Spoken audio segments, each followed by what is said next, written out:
요한계시록 6장 1절부터 8절 말씀까지 보겠습니다.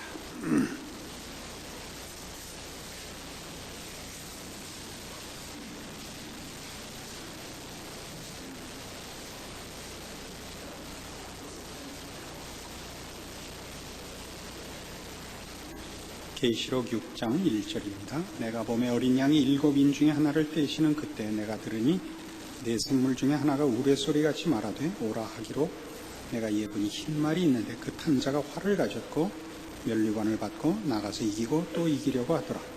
둘째 인을 떼실 때 내가 들으니 둘째 생물이 말하되 오라 하더니 이에 붉은 다른 말이 나오더라. 그 탄 자가 허락을 받아 땅에서 화평을 제하여 버리며 서로 죽이게 하고 또 큰 칼을 받았더라. 셋째 인을 떼실 때 내가 들으니 셋째 생물이 말하되 오라 하기로 내가 보니 검은 말이 나오는데 그 탄 자가 손에 저울을 가졌더라. 내가 네 생물 사이로서 나는 듯하는 음성을 들으니 가로되 한 데나리온의 밀 한 되요 한 데나리온의 보리 석 대로다. 또 감람류와 포도주는 해치 말라 하더라. 넷째 인을 떼실 때 내가 넷째 생물의 음성을 들으니 가로되 오라 하기로 내가 보매 청황색 말이 나오는데 그 탄 자 이름은 사망이니 음부가 그 뒤를 따르더라. 저희가 땅 4분의 1의 권세를 얻어 검과 흉년과 사망과 땅의 짐승으로서 죽이더라. 이제 어린 양이 그 인을 떼십니다. 7인 중에 오늘 그 넷째 인까지를 우리가 본문으로 보았는데 이 네 인은 다 같이 말탄 자가 등장하는 것입니다. 흰 말을 탄 자, 그 다음에 붉은 말을 탄 자, 그 다음 검은색 말을 탄 자, 마지막에 청황색 말을 탄 자가 나옵니다. 이들은 다 이 세상에 재난과 전쟁과 이런 고난을 가져오는 이들입니다. 이들이 누구며 그 의미가 무엇이냐 하는 데 대하여 이 계시록을 이해하는 여러 가지 견해가 있습니다. 이 계시록을 쓴 요한은 초대교회 성도들이 그 믿음의 가장 중요한 내용으로 구약 성경을 갖고 있는 것을 염두에 두고 있다는 것을 알아야 됩니다. 그래서 이 하나님께서 요한에게 보여주신 이런 내용들이 그것 하나하나가 어떤 뜻을 가지느냐를 새롭게 만들어 가려면은 거기에 새로운 이미지를 거기에 포함시키려면 충분한 설명이 있어야 될 것입니다. 그렇지 않다면 그 전에 있었던 어떤 이미 요한과 또는 초대교회 성도들이 잘 알 수 있는 이미지가 혹은 그런 내용에 관한 이해가 있었다는 것을 우리가 이해를 해야 됩니다. 그것은 스가랴 1장에 나오는 네 그 말에 관한 것입니다. 구약성경 스가랴 1장에 가시면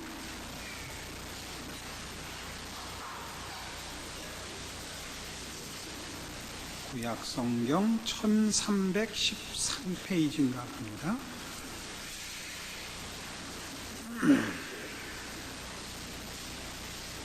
스가랴 1장 7절 말씀 봅시다. 다리오 왕 2년 11월 곧 스바돌 24일에 이또의 손자 베레갸의 아들 선지자 스가랴에게 여호와의 말씀이 임하여 이르시니라. 내가 밤에 보니 사람이 홍마를 타고 골짜기 속 화석류 나무 사이에 섰고 그 뒤에는 홍마와 자마와 백마가 있기로 내가 가로되 내 주여 이들이 무엇이니까? 내게 말하는 천사가 내게 이르되 이들이 무엇인지 내가 네게 보이리라 하매 화석류 나무 사이에 선 자가 대답하여 가로되 이는 여호와께서 땅에 두루 다니라고 보내신 자들이니라. 그들이 화석류 나무 사이에 선 여호와의 사자에게 고하되 우리가 땅에 두루 다녀보니 온 땅이 평안하여 정온하더이다. 여호와의 사자가 응하여 가로되 만군의 여호와께서 언제까지 예루살렘과 유다 성읍들을 긍휼히 여기지 아니하시려나이까? 이를 노하신 지 70년이 되었나이다 하매 여호와께서 내게 말하는 천사에게 선한 말씀, 위로하는 말씀으로 대답하시더라. 내게 말하는 천사가 내게 이르되 너는 외쳐 이르기를 만군의 여호와의 말씀에 내가 예루살렘을 위하여 시온을 위하여 크게 질투하며 안일한 열국을 심히 진노하나니 나는 조금만 노하였거늘 그들은 힘을 내어 고난을 더하였음이라. 그러므로 여호와가 이처럼 말하노라. 내가 긍휼히 여김으로 예루살렘에 돌아왔은즉 내 집이 그 가운데 건축되리니 예루살렘 위에 먹줄이 치어지리라. 나 만군의 여호와의 말이니라 하셨다 하라. 다시 외쳐 이르기를 만군의 여호와의 말씀에 나의 성읍들이 넘치도록 다시 풍부할 것이라. 여호와가 다시 시온을 안위하며 다시 예루살렘을 택하리라 하셨다라. 여기 네 말이 나옵니다. 물론 여기는 오늘 우리가 본 계시록 6장에 나오는 말 중에 하나가 빠져 있습니다. 여기는 홍마와 자마와 백마가 등장을 하고 있고 홍마는 둘이 등장을 합니다. 화석류 나무 사이에 홍마를 탄 이가 있고 그 뒤에 홍마와 자마와 백마가 있습니다. 우리 계시록에는 홍마와 자마와 백마와 흑마가 있죠. 검은 말이 있습니다. 그러나 그 이미지는 바로 이 스가랴 1장의 이 이미지를 따서 그 전하려는 내용이 이 스가랴 1장의 내용을 염두에 두고 있는 것입니다. 여기 보시면 9절에 다시 돌아오셔서 1장 9절에 내가 가로되 내 주에 이들이 무엇이니까 내게 말하는 천사가 내게 이르되 이들이 무엇인지 내가 네게 보이리라. 화석나무 사이의 선자가 대답하게 이르되 이는 여호와께서 땅에 두루 다니라고 보내신 자들이니라 이겁니다. 땅에 두루 다니라고 보낸 자들이라. 그럼 이들이 땅에 두루 다니면서 무엇을 했는가 하는 것은 역사적 배경을 알아야 됩니다. 이 스가랴라는 선지자는 BC 530년경쯤에 이제 이스라엘의 선지자로 활동한인데 연대를 조금 알 필요가 있습니다. 이때는 BC 722년에 북왕조 이스라엘이 먼저 망해서 아수르에 망해서 나라가 망하고 BC 586년에 남왕조 유다가 망하고 그 귀족들은 다 바벨론으로 포로가 되어 갑니다. 그러다 BC 538년에 바벨론을 넘어뜨리고 그 왕조를 이은 우리가 말하는 페르시아, 성경에는 바사라고 말을 번역했습니다만 바사왕 고레스가 칙령을 내려서 유대인들의 귀환을 허락했습니다. 그 1차 귀환이 BC 538년입니다. 그 1차 포로 귀환 때에 이 포로 귀환을 인도하고 그 지도자로 선 자가 스룹바벨이라는 총독입니다. 유대 총독입니다. 그는 유대인으로서 유대 총독을 한 사람입니다. 그래서 이들이 돌아와서 BC 536년부터 성전을 짓기 시작을 했습니다. 그런데 10여 년이 흐르는 동안 성전은 한 절반밖에 진척되지 않았고 이 고레스 왕이 성전 짓는 것도 허락하고 포로들의 귀환도 허락했으나 그 밑에 있는 관리들이 이 유다가 다시 재건되는 걸 싫어해서 이렇게 저렇게 그 성전 공사를 방해했습니다. 그래서 낙심도 하고 많이 어려워졌습니다.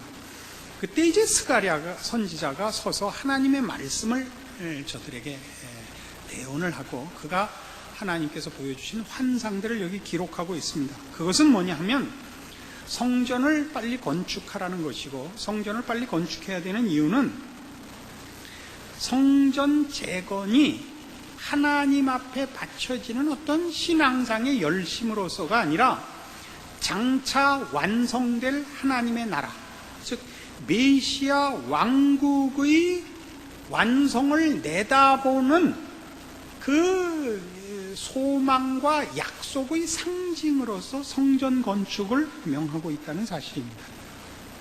하나님 나라의 완성, 메시아 왕국의 완성을 이스라엘 백성들에게 분명히 하며 확인시키며 그 믿음을 갖고 그 소망을 갖게 하는 차원에서 성전 재건을 명하고 있는 것입니다. 그러니까 성전을 재건하라는 것은 그것이 성전이라는 게 무슨 특별한 신앙의 겉으로 나타난 책임이고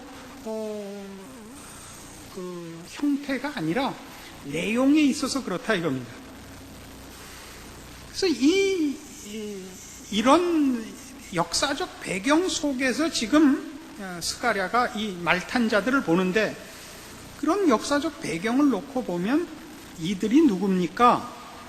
여호와께서 땅에 두루 다니라고 보내신 자들이니라 라는 것은 저들이 와서 바로 이 이스라엘의 70년 바벨론 포로를 주도한 그 하나님의 손길이었다는 것을 우리가 이해할 수 있습니다.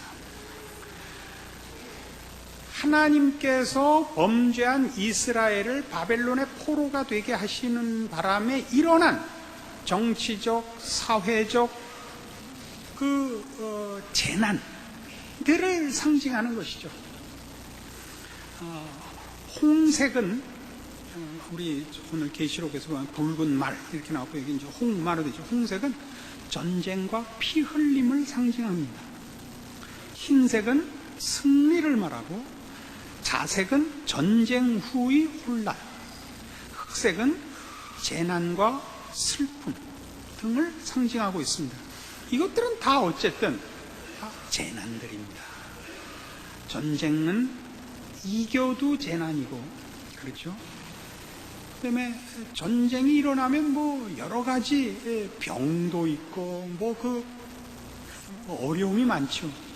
다가 이런 천재지변에 의한 재난들도 여기 상징되고 있습니다. 이런 말들의 등장으로 지금 스가랴 선지에게 보여준 것은 그동안에 있었던 어려움들이 하나님께서 그렇게 하신 일이라, 하나님께서 이스라엘 백성을 그 죄를 묻는 차원에서 그 개입하신 심판과 벌하심의 손길이라, 이렇게 말하고 있습니다. 이것은 이스라엘에게만 일어나는 것이 아니고 그 뒤에 땅에 두루 다니면서 뭘 받느냐. 11절에 그들이 화석류 나무 사이에 선 여호와의 사자에게 고하되 우리가 땅에 두루 다녀보니 온 땅이 평안하여 정원하도이다 라는 대답을 합니다. 온 땅이 평안하여 정원하다는 것은 얼핏 들으면 뭐 그렇게 무슨 의미가 없어 보입니다만, 지금 온 땅은 누구 휘하에 있냐면 지금 바사 왕 휘하에 있습니다. 바사 왕 휘하에 온 땅이 평안하도이다, 이런 얘기입니다. 그러니까 이게 남의 나라의 속국이 되거나 침략을 받거나 약탈을 당하고 있는 입장에서 침략군, 그 침략한 나라의 이 통치가 평안하고 흔들림이 없다는 것은 기쁜 소식은 아닙니다. 그것이 바로 12절에 지금 제가 얘기한 식의 의미가 들어있습니다. 여호와의 사자가 응하여 가로되 만군의 여호와여, 여호와께서 언제까지 예루살렘과 유다 성읍들을 긍휼히 여기지 아니하시려나이까? 이를 노하신 지 70년이나 되었나이다. 그러니까 하나님께서 위로하는 말씀을 주셔서 가라사대 14절 하반절, 내가 예루살렘을 위하여 시온을 위하여 크게 질투하며 안일한 열국을 심히 진노한다, 이겁니다. 안일한 열국 위에 평안하고 정원하도이다. 안일하다는 겁니다.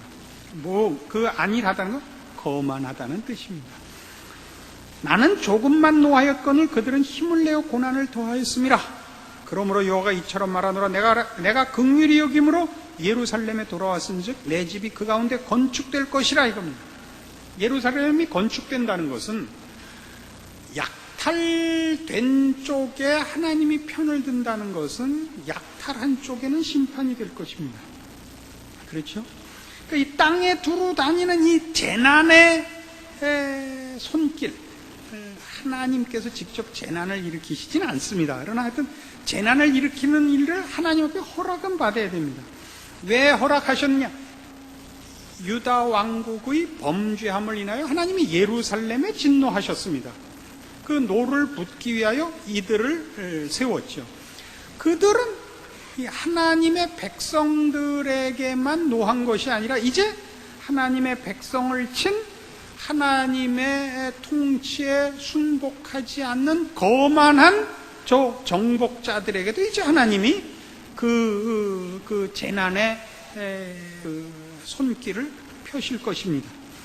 바로 여기는 세 말입니다만 그 이미지에 뭘 요한이 차용을 하고 있느냐 하면 바로 이런 계시적 징조의 가장 중요한 의미, 공포를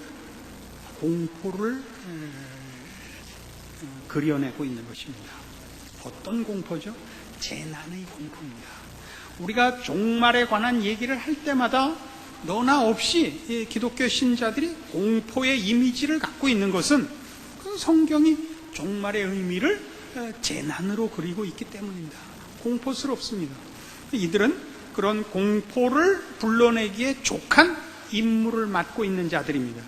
저들의 탄 말이 붉은 말, 자색말, 또 검은 말, 이런 백색말, 이런 것들이 다 재난의 어떤 의미들을 두드러지게 갖고 등장한 것이 바로 우리 지금 얘기한 것과 일치하는 그런 것들입니다. 그럼 우리가 볼 때, 그럼 어린 양이 인을 떼고, 인을 뗄 때마다 하나의 재난이, 또 뗄 때마다 또 재난이, 뗄 때마다 또 재난이 일어난다면, 그 어린 양이 떼신 인으로는 앞뒤가 맞지 않느냐, 이런 생각을 하실 수 있죠. 어린 양은 우리를 위하여 죽으신 하나님이 우리를 사랑하시고 구원하시기 위하여 우리 대신 십자가에 매다신 그분인데, 그분이 어떻게 재난을 불러오며 이런 공포를 시작하는 분으로 등장할 수 있단 말이냐, 이렇게 물으실 수 있습니다. 에스겔서 14장에 가보십시오.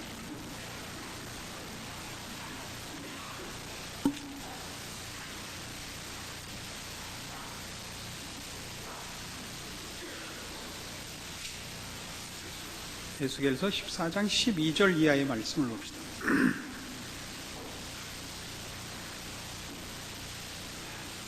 여기는 이제 예루살렘의 멸망을 예언하는 부분입니다. 하나님께서 이제 예루살렘을 더 이상 방치하실 수 없고 그 심판을 하시리라 하는 대목을 에스겔 선지가 예루살렘에 하는 대목입니다. 12절.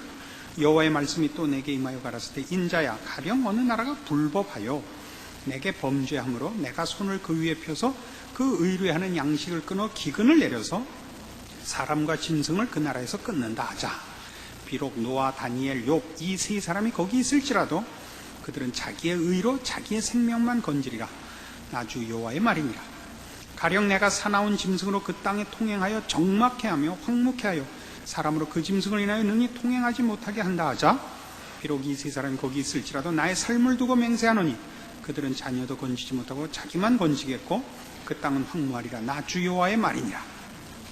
이게 계속 그 하나님께서 심판의 그 손길로 어떻게 간섭하시느냐가 나오는 것입니다. 기근, 짐승.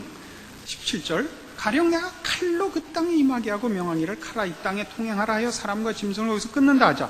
비록 이 세 사람이 거기 있을지라도 나의 삶을 두고 맹세하노니 그들은 자녀도 건지지 못하고 자기만 건지리라. 나 주 여호와의 말이니라. 가령 내가 그 땅에 온역을 내려 죽임으로 내 분을 그 위에 쏟아 사람과 짐승을 거기서 끊는다 하자. 비록 노아, 다니엘, 욥이 거기 있을지라도 나의 삶을 두고 맹세하노니 그들은 자녀도 건지지 못하고 자기의 의로 자기의 생명만 건지리라. 나 주 여호와의 말이니라 하시니라. 그래서 지금 하나님께서 그 심판의 그 손길로 예루살렘에 임하실 것을 지금 말씀하시며 의인은 자신만 구하지 그 자녀도 자기 잘못에 대해서는 자기가 책임질 수밖에 없고, 그 이말 심판의 엄중함과 그 철저함이 이런저런 걸 봐주지 않으시겠다라는 의미로서 거기 노아, 다니엘, 욥이 있을지라도 자신들의 의로움으로 자신은 구원받지 그 자녀도 용서받지 못할 것이다 라는 표현으로 그 심판의 엄중함을 얘기하고 있습니다. 그럼에도 불구하고 21절 이하에 주 여호와께서 가라사 내가 나의 4가지 중한 볼 곧 칼과 기근과 사나운 짐승과 온역을 예루살렘에 함께 내려 사람과 짐승을 그 중에서 끊으리니 그 해가 더욱 심하지 않겠느냐. 그러나 그 가운데 면하는 자가 남아있어 끌려 나오리니 곧 자녀들이라. 그들이 너희에게로 나오리니 너희가 그 행동과 소위를 보면 내가 예루살렘에 내린 재앙 곧 그 내린 모든 일에 대해 너희가 위로를 받을 것이라. 너희가 그 행동과 소위를 볼 때 그들로 인하여 위로를 받고 내가 예루살렘에서 행한 모든 일이 무고히 한 것이 아닌 줄을 알리라. 나 주 여호와의 말이니라. 그는 내가 이런 일들을 행했을 때 너희가 하나님 어찌 이러실 수 있습니까? 라고 마음에 생각할 수 있다 이거예요. 그러나 그 일이 무엇을 결과하는지를 보면 하나님이 이렇게 한 게 괜히 하신 것이 아니구나를 알게 될 거라 이겁니다. 그건 뭐냐? 남은 자를 보라. 남은 자를 보라. 내가 이런 재난을 내림으로, 이런 심판을 행함으로 어떤 결과가 이루어지는지를 보라. 거기 23절에 너희가 그 행동과 소위를 볼 때 그들로 인하여 위로를 받고 내가 예루살렘에 한 모든 일이 무고히 한 것이 아닌 줄 알리라. 그것이 너희들을 정결케 하며 너희를 복되게 한 방법이라는 것을 깨달으리라. 이런 얘기가 됩니다. 왜 어린 양이 나와서 인을 떼는데 재난이요 모두 공포냐? 물론 믿지 않는 자들, 하나님을 반대하는 자들, 하나님의 백성들을 억압하는 자들에게 마땅히 재난이 있어야 됩니다. 그렇죠? 그러나 이 재난은 이중성을 띠고 있어서 하나님을 반대하는 자들을 심판하며 경고하는 것과 함께 하나님의 백성된 자들에게는 우리를 정결케 하며 성화하는 방법이 된다는 사실입니다. 이것이 어린 양이 이 인을 떼시는 이유요. 어린 양이 뗀 인이 이렇게 재난으로 나타나는데도 불구하고 어린 양의 손에 의해서만 띄어져야 할 가치인 것입니다. 그러나 지금 이렇게 얘기를 해놓고도 우리가 하나 짚고 넘어가야 하는 것은 이런 일들, 어린 양이 인을 뗐더니 말하자면 마지막 날들, 성경에서 마지막 날이라는 것은 예수님 초림부터 재림까지의 사이를 다 마지막 날이라 그럽니다. 마지막 때라 그러고 종말이라 그럽니다. 종말의 때에는 이런 환난이 있으리라, 이런 재난이 있으리라. 그것은 다 뭐냐? 하나님을 반대하는 자들에게는 심판을 경고하는 것이요, 그 중에 일부는 또 현실적인 심판이요, 하나님의 백성들에게는 이 세상을 목적하지 말고 그 가진 바 믿음을 지키며 소망 가운데 자기를 붙들어 매라는 신앙의 훈련이라. 좋습니다. 그러나 그런 내용이라면 이미 마태복음 24장 같은 데 이미 다 나와 있습니다. 새삼스럽게 어린 양이 인을 떼서 보여야 할 계시록에 기록된 특별한 의미심장한 여태껏 비밀이었던 내용으로는 너무 내용이 평범하지 않냐. 그래서 평범하다는 새로울 것이 없지 않냐 라는 질문이 야기되고 있습니다. 이것은 우리도 자세히 봐야 하는 부분입니다. 그러나 이것을 메시아가 어린 양이 이 인을 떼서 지금 나오는 이 첫째 인, 둘째 인, 셋째 인 이렇게 7인은 앞에 있었던 것과 우리 마태복음 24장에 등장하는 예수님의 그 말세에 관한 여러 예언들과 그 핵심에 있어서 중요한 내용들에 있어서 동일한 것들입니다. 그러나 거기와 다른 게 있습니다. 더 덧붙여진 게 있고 인을 떼서야만 보여진 것이 있는데 그것이 뭐냐? 5째 인에서 달라집니다. 9절이죠. 6장 9절, 계시록 6장 9절. 5째 인을 떼실 때 내가 보니 하나님의 말씀과 저희의 가진 증거를 인하여 죽임을 당한 영혼들이 제단 아래에 있어 큰 소리로 불러가로되 거룩하고 참되신 대주제여 땅에 거하는 자들을 심판하여 우리 피를 신원하여 주지 아니하시기를 어느 때까지 하시려나이까 하니 각각 저희에게 흰 두루마기를 주시며 가라사대 아직 잠시 동안 쉬되 저희 동무 종들과 형제들도 자기처럼 죽임을 받아 그 수가 차기까지 하라 하시더라. 우리 구약을 읽을 때는 아까 본 스가랴에서는 이 말탄 자들, 하나님의 심판과 혹은 정결케 하시는 손길들의 대상이 누구였냐 하면 이스라엘이 중심이었습니다. 이스라엘을 정케하며 이스라엘의 대적들을 치시는 거였죠. 인을 떼서 보여주신 것은 보니까 이것이 이스라엘에 관한 것이 아니라 교회에 관한 것이라는 비밀이 드러난 것입니다. 교회란 하나님의 백성 된 자들을 총칭하는 말입니다. 그것을 구약에서는 민족적인 구별로 구별하여 이스라엘이라 칭해서 한 나라 한 민족을 지칭했고, 신약에 와서는 신약에서 이스라엘이라 할 때는 우리 저 팔레스타인에 있는 그 이스라엘을 말하는 것이 아니라 예수 그리스도로 말미암아 하나님의 참다운 백성이 된 모든 신자들을 가르치는 말이라는 걸 이제 이해를 합니다. 이건 매우 중요한 표현입니다.